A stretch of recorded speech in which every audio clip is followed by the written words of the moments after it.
En fait, notre condition, comme l'illustrait la citation de Hegel, est celle de la présence, de l'instabilité, de l'ouverture vertigineuse à l'incertain.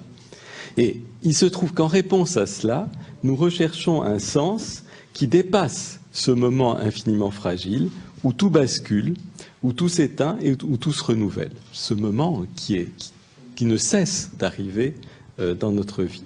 Mais il y a au moins deux manières de donner sens. Deux manières de donner sens à ce qui arrive et à ce qui nous arrive. La première, c'est de désigner une signification commune, un point de convergence stable, régulier, prévisible, de nos regards collectifs et, on pourrait dire, de nos index pointés vers quelque chose.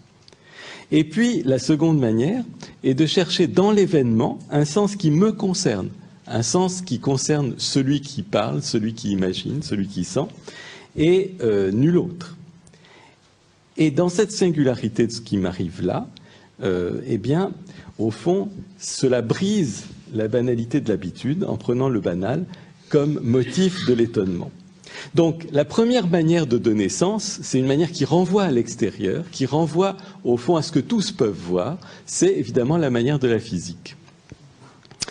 Mais aussi, bien avant la physique, celle des métaphysiques occidentales de l'éternité. L'idéal est ici de faire travailler notre intelligence jusqu'à ce qu'elle exhibe une forme permanente, pour ne pas dire éternelle, au regard de laquelle tout ce qui survient n'est qu'un aspect particulier, un reflet ou un éclat indirect.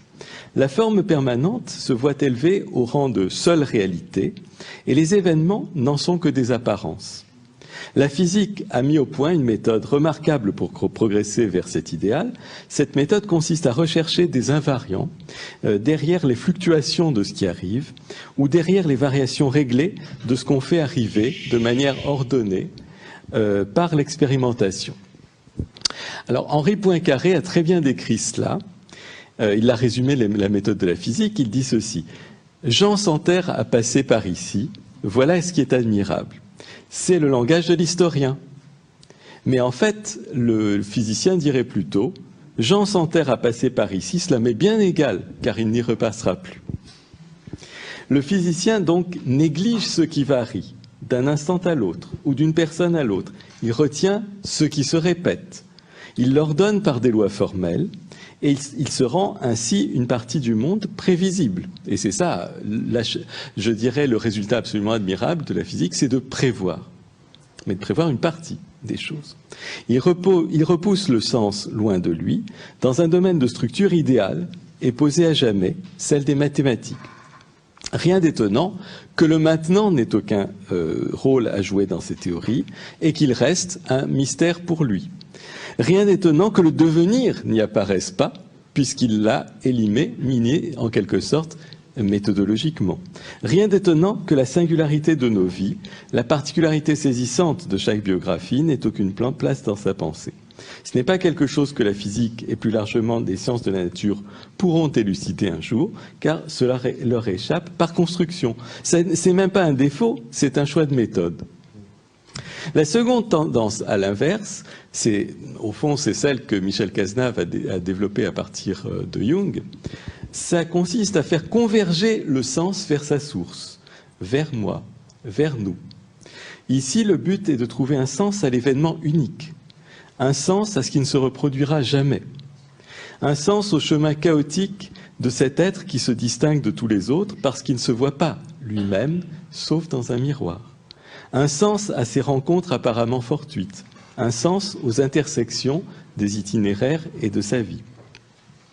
Le réseau latéral des connexions signifiantes, qu'on pourrait qualifier d'ailleurs en quelque sorte d'orthogonale à la série causale qui est celle de la physique, est précisément ce que Schopenhauer a appelé des simultanéités significatives et ce que Jung a appelé la synchronicité. Comme l'écrit justement Michel Cazenave, et qu'il l'a dit d'ailleurs très bien ici, la synchronicité au sens de Jung, c'est une coïncidence qui prend du sens.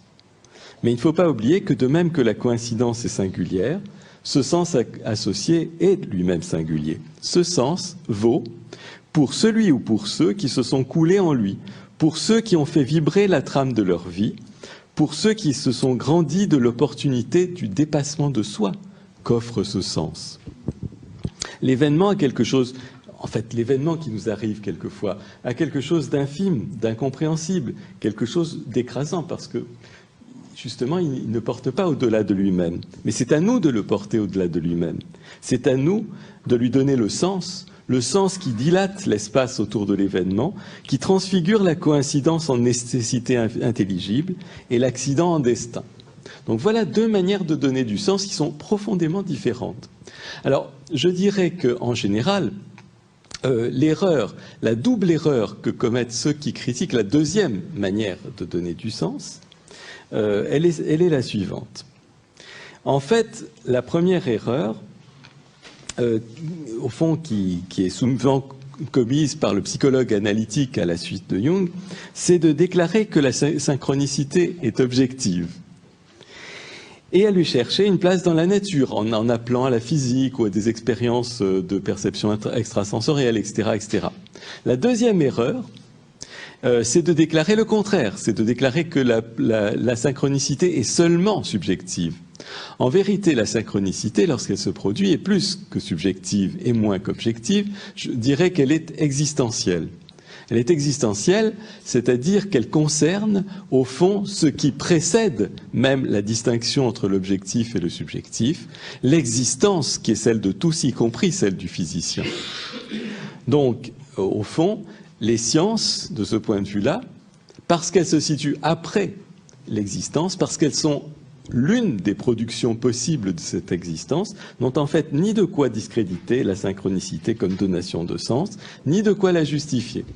Alors, quelle attitude doit-on adopter dans ces conditions si les sciences n'ont ni de quoi justifier, ni de quoi discréditer la synchronicité en tant que donation de sens qui est importante pour notre existence? Eh bien, qu'est-ce qu'on doit adopter comme attitude? Moi, je pense que c'est tout simplement le silence.